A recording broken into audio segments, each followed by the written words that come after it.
An alert. Hawkeye camp is under attack. Each soldier is summoned to his battle station.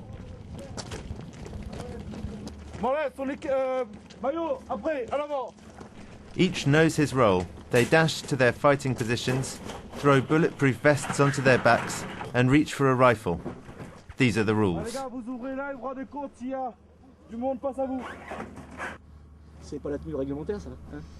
It's an alert. We're dressed in whatever we had on at the time. We haven't finished putting on the Rangers. What's the important thing when you hear an alert? The shotgun, the helmet, and the bulletproof jacket, and there you go. The rest isn't. And yes, there's the alert. It's an alert, an exercise, but the young servicemen take the game very seriously. Some of them have already had a brush with death, and they're all aware of the dangers. It's the vehicle in front of us that just blew up. Were there any injured? No. Does that scare you as a young soldier? Well, yes, because these aren't episodes that happen every day, but it's work after all. Is it Afghanistan? Yes, I think so.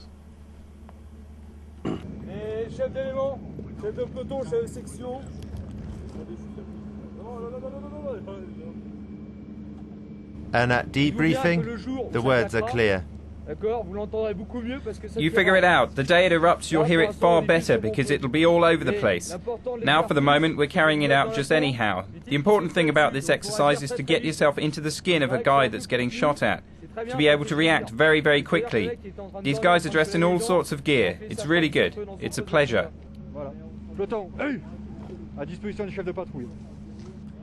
It isn't like being at the barracks here. The camp is isolated. Out in the Afghan mountains, the situation can deteriorate fast.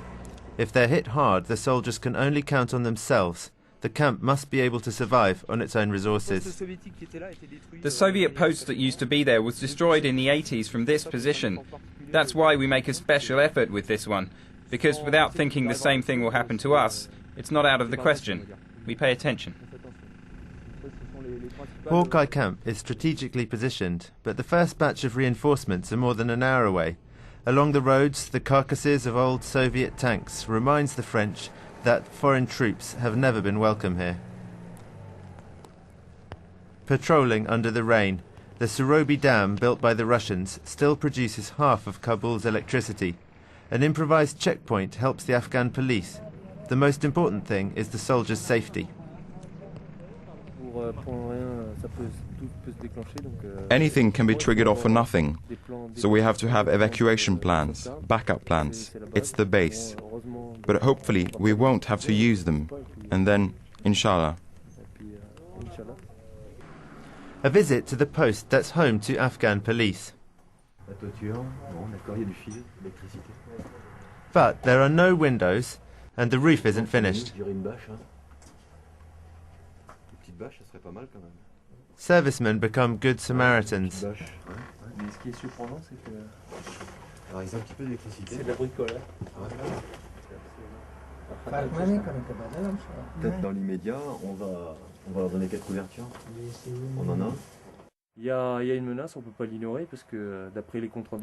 There's a threat, we can't ignore it, because after the accounts we get, there are all sorts in the nearby valleys, or even in Kabul. But I can't complain for the moment. But isn't terrorism a threat you are used to as a soldier? It affects civilians as well as servicemen. In fact, sometimes it affects civilians more than servicemen. Night falls on the Surobi Bazaar. French soldiers are still patrolling alongside Afghan police. This is a strategic route. It links to Pakistan. The source of all Kabul's supplies are transmitted through this vital axis.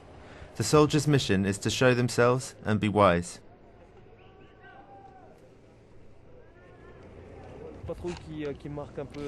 It's a patrol that marks our presence. So when we're in the Surobi district, I think it's important. How do you get along with the local police? Very well. The police are very cooperative.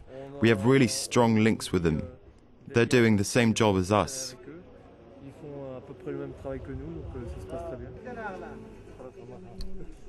With a handshake and a salam aleik, the French soldiers never forget to greet the traders. Resources are good and ease acceptance among the population. Clothes and winter blankets are handed out. The servicemen come to help the nomads, the Kutchis, and it's the Malek, the chief, who's in charge of dealing it out.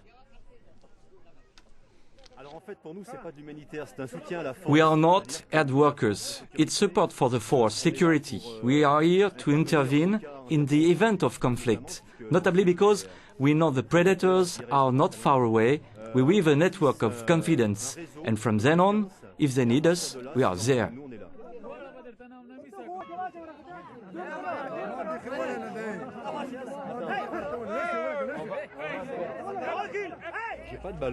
I haven't got a ball today. It's tough, but we'll be back. The servicemen also do soldiers' work. In the direction of the mountain they've called Mont Maurice above their base, they patrol daily by foot to check the hillside for enemy combatants. They're real Sherpa. They are thin, but they can carry many kilos and climb fairly fast. And they are good fighters, that's for sure. Past experience tells us. From these mountains, Hawkeye Camp controls access to 5 valleys. If everything goes well, Turkish servicemen will replace the French here in April.